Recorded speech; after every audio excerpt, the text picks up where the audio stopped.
इससे पहले हमने देख चुके हैं प्रेजेंट परफेक्ट के, आज देखेंगे हम प्रेजेंट परफेक्ट कंटिन्यूअस। बहुत मेहनत करेंगे। सबसे पहले देखेंगे हम इसकी डेफिनेशन। क्या देखेंगे? इसकी डेफिनेशन। जब तक हमें परिभाषा नहीं पता होगी तब तक हम सेंटेंस को हल नहीं कर पाएंगे। चलिए ध्यान दीजिए। जिन वाक्यों के अंत में रहा है, रही है, कमा रहे हैं तथा समय का प्रयोग भी शामिल हो, प्रेजेंट परफेक्ट कंटिन्यूअस टेंस कहलाते हैं।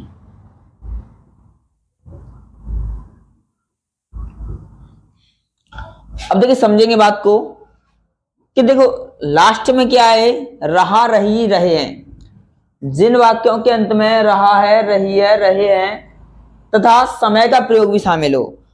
प्रेजेंट कंडीशन में क्या होता है? ओनली ये रहता है रहा है, रही है, रहे हैं। लेकिन इसमें क्या होता है? प्रेजेंट परफेक्ट कंडीशन में प्लस क्या आ जाता है? समय भी आ जाता है। क्या आ जाता है? समय भी। अब हम देखेंगे इसका नियम। क्या देखेंगे? नियम। नियम, जब तक हम नियम नहीं देखेंगे तब तक सवाल आगे हल नहीं कर पाएंगे। ध्यान दीजिए क्या होता है इसमें। एक वचन कर्ता के साथ सहायक क्रिया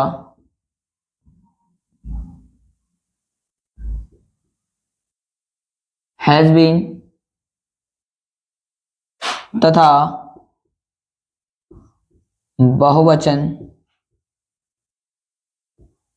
कर्ता के साथ सहायक क्रिया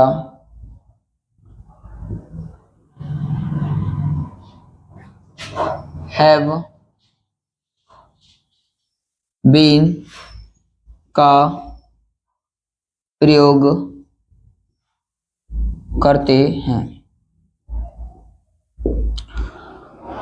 अगर कर्ता एक वचन होगा तो सहायक क्रिया हैज बीन का, तथा कर्ता अगर बहुवचन है तो सहायक क्रिया हैव बीन का प्रयोग करेंगे। और मुख्य क्रिया की फर्स्ट फॉर्म में आईएनजी का प्रयोग करेंगे तथा लास्ट में समय का प्रयोग करेंगे। एक बार ध्यान से नोट करके उतार लीजिए सारी चीजें। देखिए ध्यान से, स्क्रीनशॉट ले लेंगे।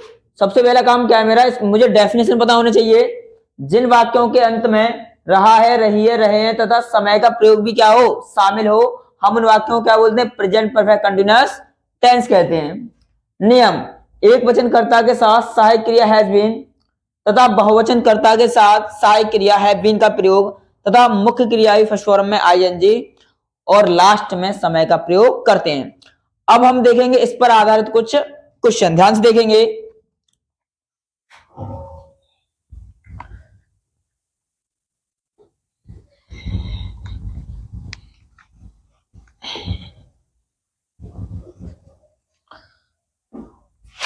पहला सेंटेंस,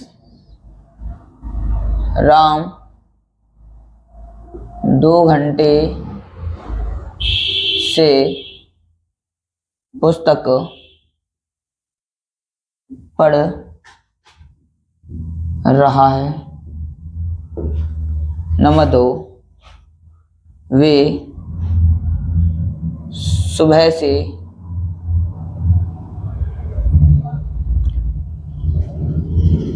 खाना पका रहे हैं।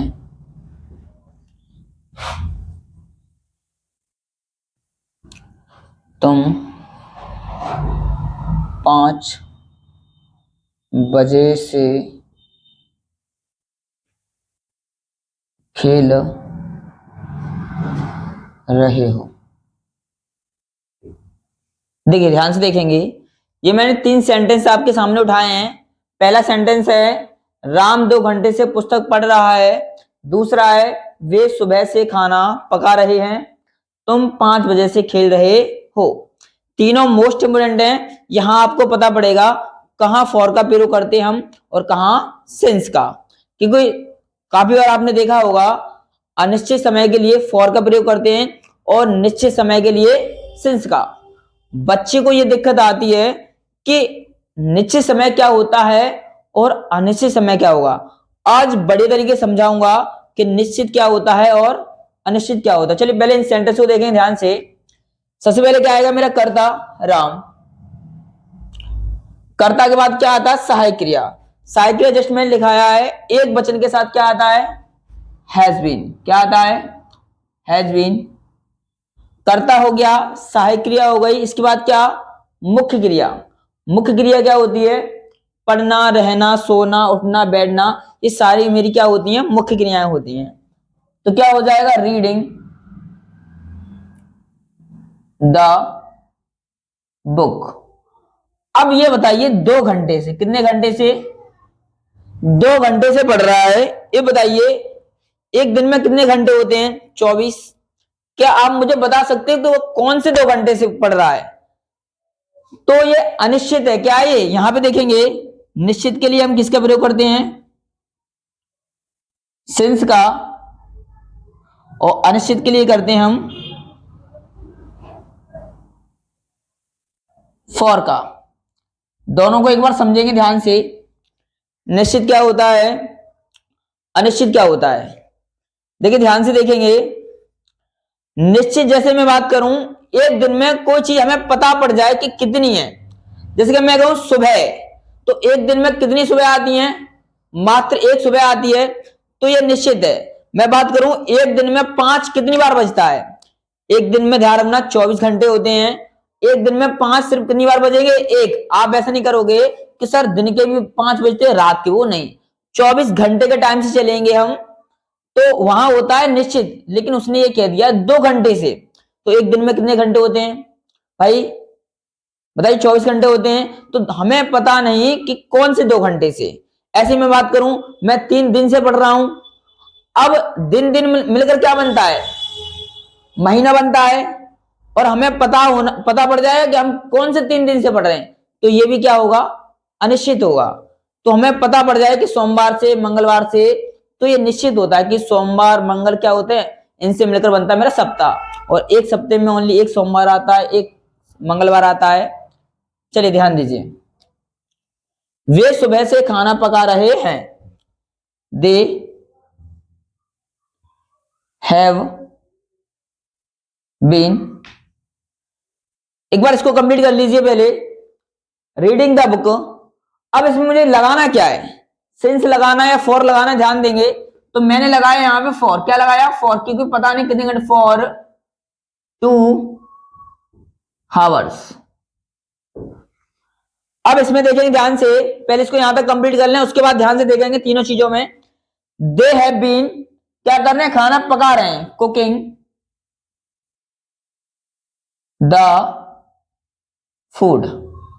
अब भाई कब से खाना पका रहे हैं ये बताइए, सुबह से। एक दिन में कितनी सुबह आती हैं 1, तो कैसा हो गया ये निश्चित। जहां कोई एक आए तो समझो वहां पे क्या है निश्चित है। तो सिंस मॉर्निंग। अब यहां पे देखेंगे ध्यान से, तुम 5 बजे से खेल रहे हो। बताइए 24 घंटे में 5 कितनी बार बजेगा, मात्र 1 बार बजेगा ना। तो बस यहां पे क्या हो गया निश्चित हो गया। तो यू हैव बीन प्लेइंग कितने बजे से 5 समय निश्चित सिंस 5 o'clock। बताइए, हाँ तक बात समझ में आई। अब देखेंगे हम पास्ट इंडेफिनिट के, ध्यान से देखेंगे।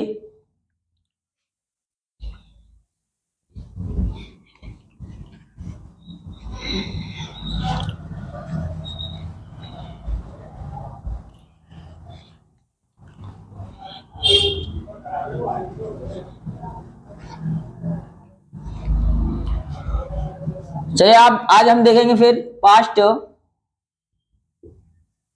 के भाग। तो पास्ट का पहला भाग हो जाएगा मेरा पास्ट इंडेफिनिट।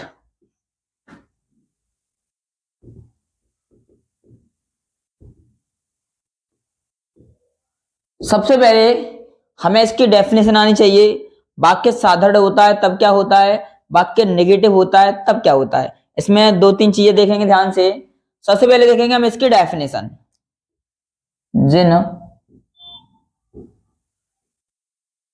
वाक्यों के अंत में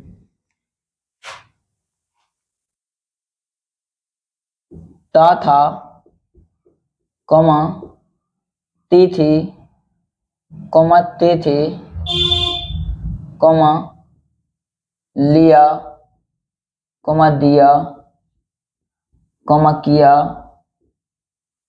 कॉमा आई, कॉमा गई, कॉमा खरीदी, कॉमा बेची, कॉमा ली, कॉमा दी, की आदि शब्द आते हैं। हम उन वाक्यों को पास्ट इंडेफिनिट टेंस कहते हैं। अभी तक आपने छोटी छोटी डेफिनेशन देखी होंगी। ओनली इतना कि जिन वाक्यों के अंत में ता था, ती थी, ते थे आदि शब्द आते हैं, हम उन वाक्यों को पास्ट इंडेफिनिट टेंस कहते हैं।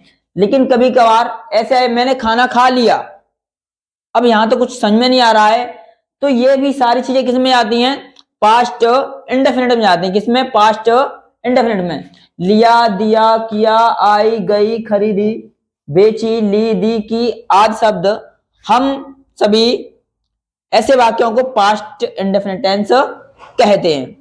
अब देखेंगे इसका नियम। क्या देखेंगे, नियम। देखिए, जब तक हमें नियम नहीं पता होगा तब तक हम सेंटेंस को आगे नहीं बढ़ा सकते हैं। क्या सहायक क्रिया लगेगी, क्या मुख्य क्रिया लगेगी, लगेगी भी या नहीं लगेगी, तो नोट जरूरी है। ये याद करेंगे तभी सेंटेंस आएगा। इससे सिर्फ हम सेंटेंस की पहचान कर सकते हैं। क्या कर सकते हैं, ओनली पहचान। ध्यान दीजिए, पास्ट इंडेफिनिट टेंस के साधारण वाक्यों में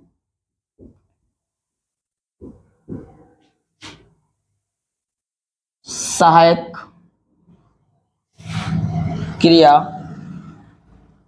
का प्रयोग नहीं करते, बल्कि कर्ता एक वचन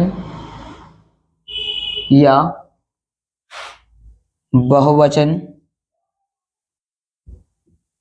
के साथ हमेशा मुख्य क्रिया की सेकेंड फॉर्म का प्रयोग करते हैं। चलिए समझेंगे ध्यान से। देखिए यदि पास्ट इंडेफिनिट टेंस का वाक्य कैसा है, साधारण है। कैसा है, साधारण।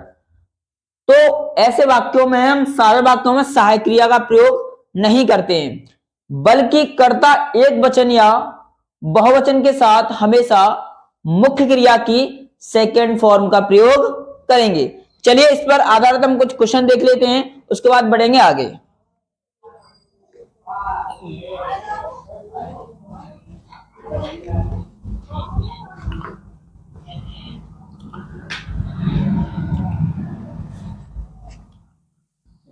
पहला सेंटेंस देखेंगे, वे किताब पढ़ते थे। दूसरा, सीमा ने पुस्तक खरीदी।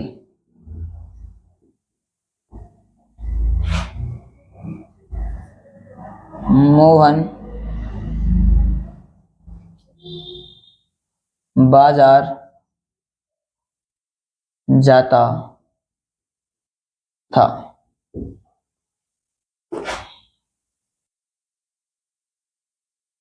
विकास ने खाना खा लिया। आपके सामने 4 सेंटेंस दे रखे हैं जो वास्तव में साधारण हैं। साधारण का मतलब होता है जिन सेंटेंस में कब, क्यों, कैसे या नहीं ये शब्द नहीं होंगे, या कोई क्वेश्चन नहीं पूछा गया होगा, तो वो हमेशा कैसा वाक्य होता है, साधारण वाक्य। वे किताब पढ़ते हैं, हम किसी क्वेश्चन पूछ रहे हैं क्या, नहीं, सिर्फ हम बता रहे हैं वे किताब पढ़ते हैं। सीमा ने पुस्तक खरीदी, मोहन बाजार जाता था, हम सिर्फ बता रहे हैं, किसी ने हमसे क्वेश्चन नहीं पूछा है कि आपको बताना है। विकास ने खाना खा लिया। अब इन चारों सेंटेंसों को बड़ी तरीके से देखेंगे। मैंने जस्ट अभी बताया है कि जब पास्ट इंडेफिनिट का वाक्य कैसा हो, साधारण, तो मुख्य क्रिया की हमेशा सेकंड फॉर्म का ही प्रयोग करेंगे। दे, अब बताइए मैंने कहा सहायक क्रिया का प्रयोग नहीं करना है, तो पढ़ना की सेकंड फॉर्म, फर्स्ट फॉर्म और थर्ड फॉर्म सेम एक जैसी होती हैं। तो दे रीड द बुक। सीमा ने पुस्तक खरीदी। सीमा, खरीदना की सेकंड फॉर्म क्या होती है, बॉट। क्या होती है, बॉट। बाई होती है फर्स्ट फॉर्म और थर्ड भी होती है बॉट। सीमा बॉट दी बुक। मोहन बाजार जाता था। सबसे पहले मोहन, जाना की फर्स्ट फॉर्म होती है गो, लेकिन सेकंड फॉर्म होती है वेंट। क्या होती है, वेंट। तो मोहन वेंट टू मार्केट। बताइए यहां तक कोई दिक्कत नहीं रही होगी। यदि आपको वीडियो अच्छा लग रहा है तो अपने सभी भाई मित्रों के पास शेयर कर दीजिए, जिनसे उनको भी देखने में आसानी मिले, वो भी सीख सकें। चलिए इसके बाद देखेंगे हम इसी पास्ट इंडेफिनिट का नेगेटिव कि करते कैसे हैं।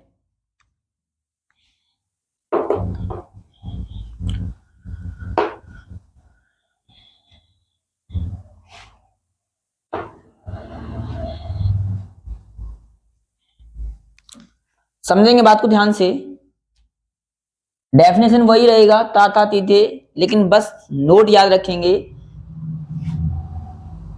यदि पास्ट इंडेफिनिट टेंस का वाक्य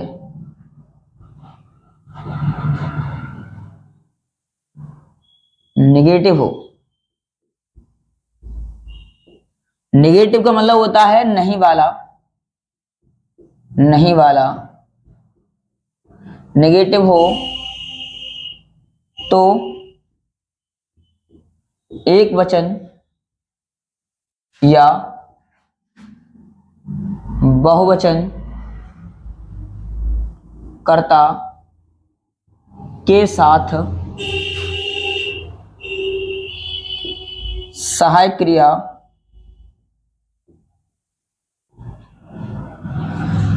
डिड नॉट का प्रयोग करते हैं।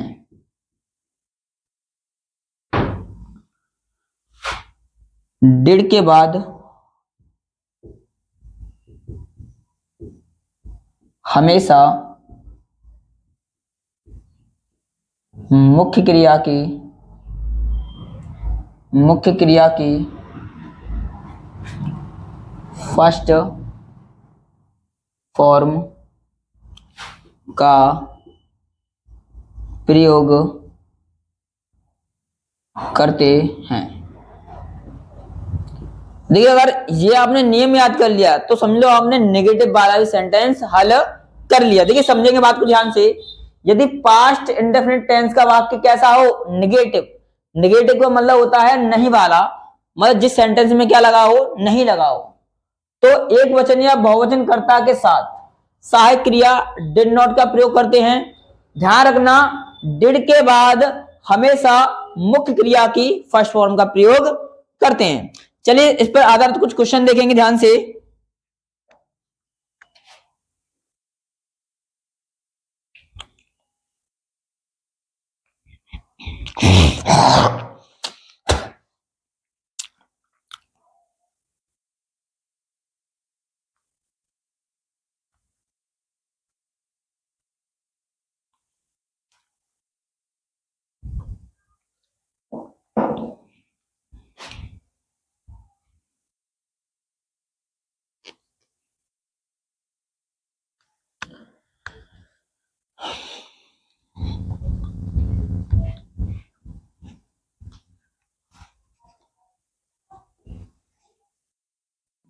देखिए, अब हम देखने वाले हैं पास्ट इंडेफिनिट का नेगेटिव वाक्य कैसा, नहीं वाला। कौन सा, नहीं वाले वाक्य।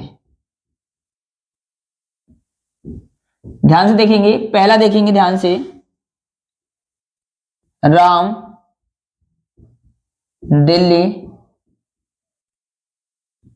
नहीं गया।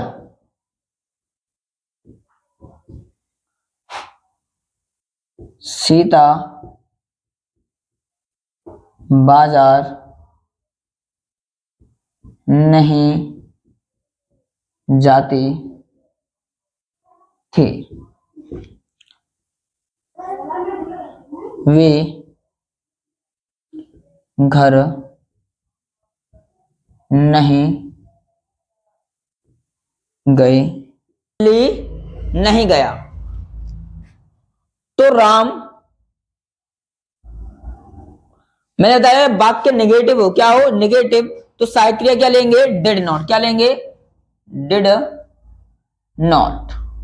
कर्ता हो गया, सहायक क्रिया हो गई, मुख्य क्रिया। अब मोस्ट इंपोर्टेंट चीज, डिड लग जाता है तो हमेशा मुख्य क्रिया की फर्स्ट फॉर्म का ही प्रयोग करेंगे। जाना को बोलते हैं इंग्लिश में गो, गो टू दिल्ली। अब ध्यान से देखेंगे, सीता बाजार नहीं जाती थी। Sita did not go to market. Next ध्यान से देखेंगे, वे घर नहीं गए। They did not go to home. अब देखो, समझना बात को, बस आपको यह पता होना चाहिए कि सेंटेंस लगाते कैसे हैं। तो याद रखना, इस चीज को याद रखना। सबसे पहले अभी बता रहा हूं जस्ट, सब्जेक्ट, सहायक क्रिया, मतलब सबसे पहले कर्ता, इसके बाद क्या आएगा, कर्ता के बाद क्या आता है, सहायक क्रिया। तो हमको ऐसे याद रखना पड़ेगी पूरी चीजें, के एस एम के। अगर आपने ये 4 अक्षर याद कर लिए तो समझ लो आपका सेंटेंस कंप्लीट। अब कहोगे सर इन 4 अक्षर का मतलब क्या होता है? ध्यान देंगे, के से मतलब होता है कर्ता, एस से मतलब होता है सहायक क्रिया, एम से मतलब होता है मुख्य क्रिया और इस के से मतलब होता है कर्म। अब सबसे पहले कर्ता आता है, उसके बाद सहायक क्रिया, उसके बाद मुख्य क्रिया, उसके बाद कर्म। ये 4 अक्षर याद रखिए, बताऊंगा सारी चीजें क्या होती हैं। अब ऐसे ही सेंटेंस इंटरोगेटिव आ जाए, कैसा इंटरोगेटिव, तो मैं क्या करूंगा, सहायक क्रिया आगे आ जाती है और सेम वही चीज रहती है, डिड के बाद हमेशा मुख्य क्रिया की फर्स्ट फॉर्म का ही प्रयोग करेंगे। अब देखेंगे हम, अब सबसे पहले मुझे इसकी क्या आनी चाहिए, परिभाषा, जिसको बोलते हैं हम डेफिनेशन। अगर डेफिनेशन नहीं आएगी तो हम पहचान नहीं कर पाएंगे कि सेंटेंस किसका है। 12 सेंटेंस होते हैं ना, हम जब तक पहचान नहीं कर पाएंगे सेंटेंस किसका है तब तक हम आगे नहीं बढ़ पाएंगे। तो सबसे पहला है डेफिनेशन, जिन वाक्यों के अंत में, देखेंगे जिन वाक्यों के अंत में रहा था, रही थी, कमा रहे थे आदि शब्द आते हैं,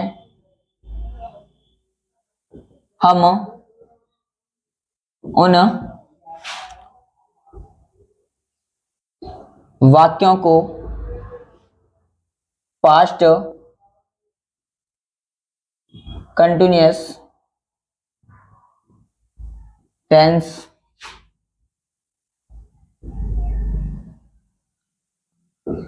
कहते हैं। समझेंगे बात को ध्यान से। जिन वाक्यों के अंत में रहा था, रही थी, रहे थे आदि शब्द आते हैं, हम उन वाक्यों को पास्ट कंटिन्यूअस टेंस कहते हैं। कंटिन्यूअस का मतलब ही होता है किसी काम का जारी रहना या लगातार चलना। ठीक है, अब देखेंगे हम इसका नियम, क्या देखेंगे, नियम, नियम नंबर 1, जब तक नियम याद नहीं होगा तब तक सेंटेंस हल नहीं होगा। ध्यान देंगे, पास्ट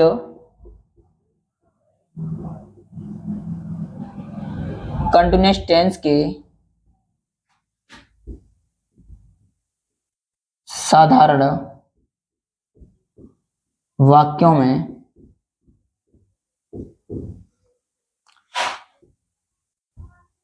एक वचन कर्ता के साथ सहायक क्रिया वॉच तथा बहुवचन कर्ता के साथ सहायक क्रिया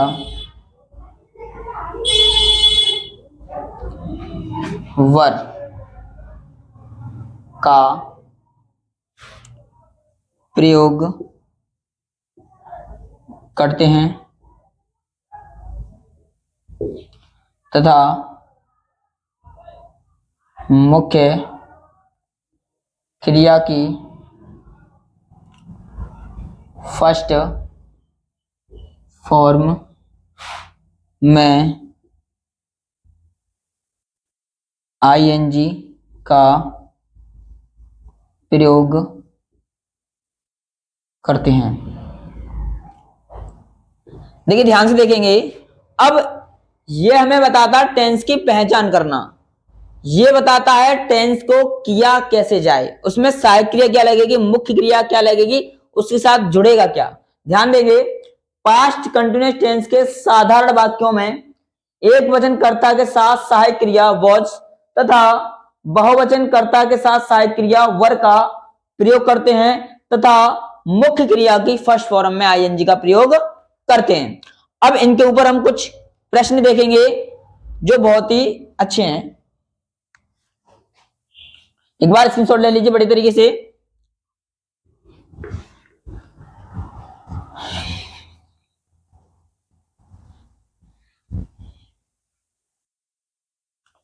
चलिए समझेंगे बात को ध्यान से। पहला सेंटेंस है मेरा, वे गाना गा रहे थे। दूसरा, सीमा खेल रही थी। मोहन पानी पी रहा था। देखिए कोई हार्ड सेंटेंस नहीं उठाए मैंने, काफी सरल उठाए हैं, बस आपको याद रहना चाहिए। जस्ट मैंने भी बताया था, याद रखना KSM। अगर कभी भूल जाओ कि सेंटेंस को लगाना कैसे है तो याद रखेंगे सबसे पहले ये 4 अक्षर याद होने चाहिए। कितने? ये 4। के से कर्ता, S से सहायक क्रिया, M से मुख्य क्रिया, K से कर्म। अगर ये बात आप सीख गए तो समझो सेंटेंस लगाना सीख गए। तो K से क्या बना मेरा? कर्ता, मतलब दे। बताइए दे बहुवचन है या एक वचन? तो दे क्या बहुवचन, तो कर्ता के बाद आएगा सहायक क्रिया। बहुवचन के साथ सहायक क्रिया मैंने जस्ट अभी बताई थी, क्या लगाएंगे? वर। दे वर मुख्य क्रिया क्या हो जाएगा? सिंग। लेकिन सिंग में क्या जोड़ के चलेंगे? ING। जस्ट मैंने बताया मुख्य क्रिया में ING का प्रयोग करते हैं, सिंगिंग द सॉन्ग। बताइए यहां तक बात समझ में आई क्या? सीमा खेल रही थी, तो सीमा वॉच प्लेइंग। नेक्स्ट देखेंगे, मोहन पानी पी रहा था। मोहन वॉच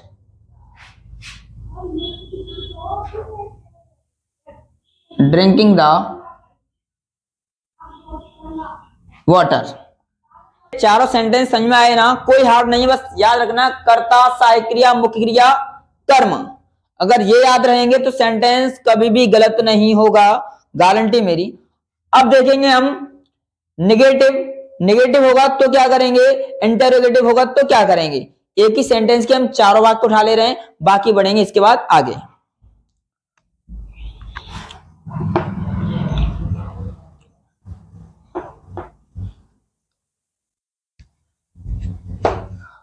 अब देखिए अभी तक हमने क्या देखा? ओनली साधारण देखा। क्या देखा? साधारण। अब हम नेगेटिव भी देखेंगे, इंटरोगेटिव देखेंगे और इंटरोगेटिव नेगेटिव भी देखेंगे। ध्यान से देखेंगे। पहला क्वेश्चन है मेरा,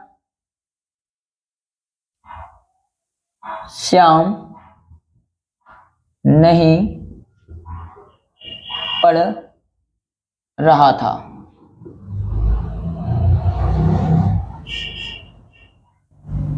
क्या वे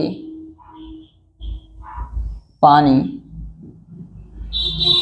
पी रहे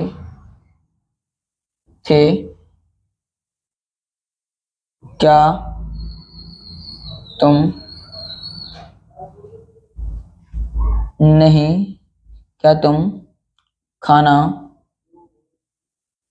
नहीं खा रहे थे? आपके सामने देखो साधारण करा चुका हूं, नेगेटिव ये रहा, इंटरोगेटिव ये रहा, इंटरोगेटिव नेगेटिव ये रहा। अब देखेंगे इनको कैसे करेंगे। जस्ट मैंने बताया है, अगर एक वचन है तो सहायक क्रिया वॉच, बहुवचन है तो सहायक क्रिया वर। अगर नहीं लगा है तो जस्ट सहायक क्रिया के बाद तुरंत नॉट का प्रयोग हम करेंगे। जैसे ध्यान दीजिए, श्याम, इसके साथ सहायक क्रिया आएगी वॉच। क्या आएगी? वॉच। और मैंने जस्ट बताया है कर्ता के बाद अगर सहायक क्रिया अगर नेगेटिव वाक्य है तो क्या आएगा इसके बाद? नॉट। नॉट रीडिंग कंप्लीट यहां तक। अब ये आ गया क्वेश्चन आपके सामने, क्या वे पानी पी रहे थे? अब आगे क्या लगा है तो मैंने इससे भी पहले बताया था और जस्ट अभी भी बता रहा हूं, दुनिया का कोई भी सेंटेंस हो अगर उसके आगे लगा है क्या तो हमेशा उसकी सहायक क्रिया आगे आ जाती है। ध्यान दीजिए, वे बहुवचन है ना, अगर वे बहुवचन है तो पास्ट कंटिन्यूअस में बहुवचन के साथ सहायक क्रिया वर का प्रयोग करते हैं हम, तो वर कहां आ जाएगी, अब आगे आ जाएगी। वर दे ड्रिंकिंग द वाटर। बताइए यहां तक कंप्लीट। अब इसमें क्या हुआ, क्या तो लगा है साथ में, लेकिन साथ में और क्या लगा दिया इसने भाई, नहीं और लगा दिया। इसका मतलब हो गया ये सेंटेंस इंटेरोगेटिव नेगेटिव। अब इसको कैसे करेंगे, तो एक मोस्ट इंपोर्टेंट चीज याद रखना, कभी भी इंटेरोगेटिव नेगेटिव कोई सा भी वाक्य हो तो सहायक क्रिया के साथ नॉट का प्रयोग नहीं करेंगे। चलिए ध्यान दीजिए, तो क्या हो जाएगा, were you not eating the food. बताइए यहां तक बात समझ में आई क्या। वर क्यों आया, क्योंकि करता क्या है, बहुवचन। वर यू, मैंने इसको इसके साथ नहीं लिया क्योंकि ये कैसा है, इंटरोगेटिव नेगेटिव है, तो वर के बाद तुरंत क्या आएगा, करता आएगा। अब देखेंगे हम ध्यान से पास्ट परफेक्ट टेंस डेफिनेशन।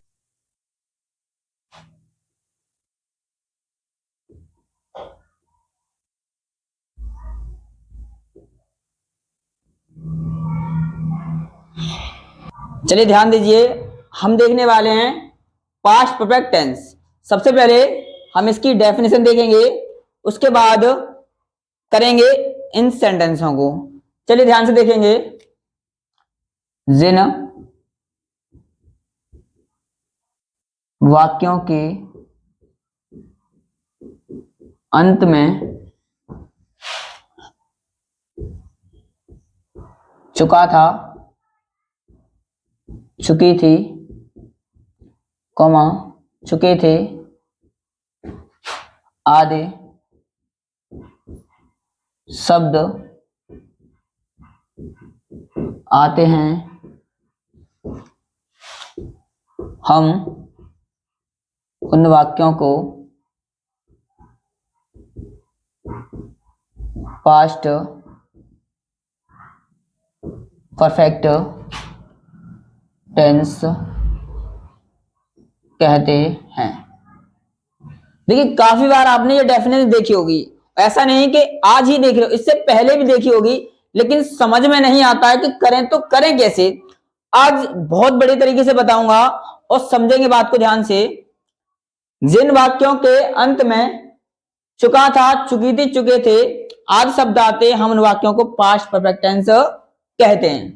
अब हम इसका देखेंगे नियम। क्या देखेंगे, नियम। सबसे पहला काम है मेरा, जब तक मुझे नियम नहीं पता है तब तक मैं ट्रांसलेशन को आगे नहीं कर सकता हूं। ध्यान से देखेंगे, अब ट्रांसलेशन के लिए बहुत सारी चीजें जरूरत है। मुख्य क्रिया कौन सी लगेगी, फर्स्ट लगेगी, सेकंड लगेगी, थर्ड लगेगी, सहायक क्रिया क्या लगेगी। जब तक ये सारी चीज पता नहीं होंगी तब तक सेंटेंस आगे नहीं कर सकते हैं।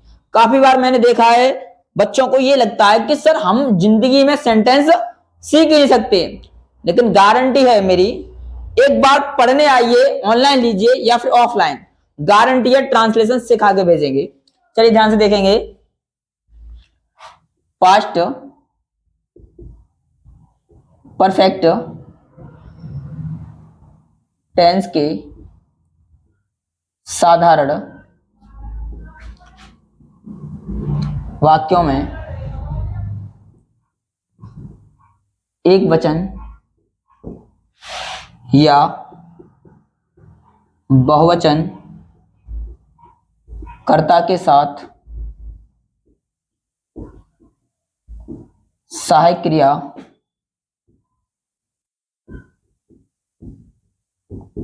हेड तथा मुख्य क्रिया की हमेशा थर्ड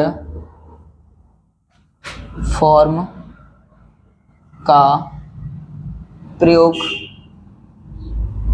करेंगे। देखिए ध्यान से दीजिए, देखिए जब तक हमें नोट नहीं पता होगा तब तक हम टेंस को आगे नहीं कर सकते हैं। देखिए जब तक हमें नोट याद नहीं होगा तब तक हम ट्रांसलेशन आगे नहीं कर सकते हैं। अब इसका देखेंगे पास्ट परफेक्ट टेंस के साधारण वाक्यों में एक वचन या बहुवचन कर्ता के साथ सहायक क्रिया हमेशा हेड का प्रयोग करेंगे तथा हेड के साथ हमेशा मुख्य क्रिया की थर्ड फॉर्म का ही प्रयोग करेंगे।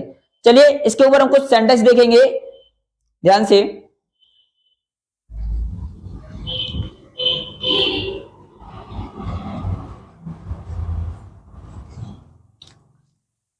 चलिए पहला सेंटेंस है मेरा, राम पत्र लिख चुका था, सीता किताब बेच चुकी थी, मोहन पानी पी चुका था। चलिए ध्यान से देखेंगे। जस्ट मैंने बताया अभी एक वचन हो या बहुवचन, पास्ट परफेक्ट का टेंस है तो उसको करेंगे कैसे। सबसे पहला काम होता है टेंस को पहचानना। चुका था तो जस्ट डेफिनेशन में लिखाया था कि जिन वाक्यों के अंत में चुका था, चुकी थी, चुके थे आदि शब्द आते हैं हम उन वाक्यों को पास्ट परफेक्ट टेंस कहते हैं। अब आपके सामने टेंस दे रखा है ना, अब जस्ट मैंने अभी लिखाया था, याद रखना गारंटी है मेरी कभी भी नहीं भूलोगे अगर ये चीज आपको याद रही, KSMK। अब सर तुम लोग सर आपने ये क्या जादू दिखा दिया, क्या है सर ये कैसे KSMK। देखिए बताऊं तुम्हें, के का मतलब होता है यहाँ पे कर्ता, एस का मतलब होता है सहायक क्रिया, एम का मतलब मुख्य क्रिया और के से होता है कर्म। अगर इस तरीके से हम सेंटेंस को लगाएंगे तो कोई भी सेंटेंस गलत नहीं होगा। सबसे पहले कर्ता राम, इसके बाद सहायक क्रिया क्या लगाएंगे हम, हेड। क्या लगाएंगे, हेड, राम हेड। अब कर्ता हो गया, सहायक क्रिया हो गई, इसके बाद क्या, मुख्य क्रिया। मुख्य क्रिया हमेशा सेंटेंस के कहां होती है, लास्ट में। जैसे लिखना, पढ़ना, सोना, तो लेकिन लिखना की कौन सी form, third form. Third form क्या होती है, रिटन। और क्या लिख रहा भाई, द लेटर। बताइए यहां तक बात समझ में आएगी नहीं। क्वेश्चन नंबर दूसरा देखेंगे, सीता किताब बेच चुकी थी। तो सबसे पहले मेरा आया कर्ता सीता, अब इसके बाद सहायक क्रिया क्या आ जाएगी मेरी, मैंने कहा एक वचन हो चाहे बहुवचन हमेशा सहायक क्रिया हेड का ही प्रयोग करेंगे। Sita head bought the book. Next देखेंगे तीसरा, लास्ट क्वेश्चन है ये वाला, मोहन पानी पी चुका था। देखिए ध्यान दीजिए, मैंने जस्ट बताया अभी कि सबसे पहले क्या आएगा, वाक्य का साधारण तो सबसे पहले आएगा मेरा कर्ता। तो मोहन हेड, अब भाई पी चुका है, मैंने कहा मुख्य क्रिया हमेशा कहां होती है, लास्ट में। पीना की कौन सी फॉर्म, थर्ड फॉर्म। तो थर्ड फॉर्म होती है इसके ड्रंक, DRUNK। और क्या पी रहा भाई, पानी, ड्रिंक द वाटर। ऐसा कोई बच्चा होगा नहीं यहां पर जिसको पानी की मीनिंग नहीं पता होगी। बचपन में खेलते कि वाटर लाइए, बहुत सारे बच्चे बोलते भी हैं क्या लाइए, वाटर। यदि आपको वीडियो अच्छा लगा हो तो अपने सभी दोस्तों पे शेयर कीजिए और लाइक एंड सब्सक्राइब जरूर करें। थैंक यू, धन्यवाद दोस्तों।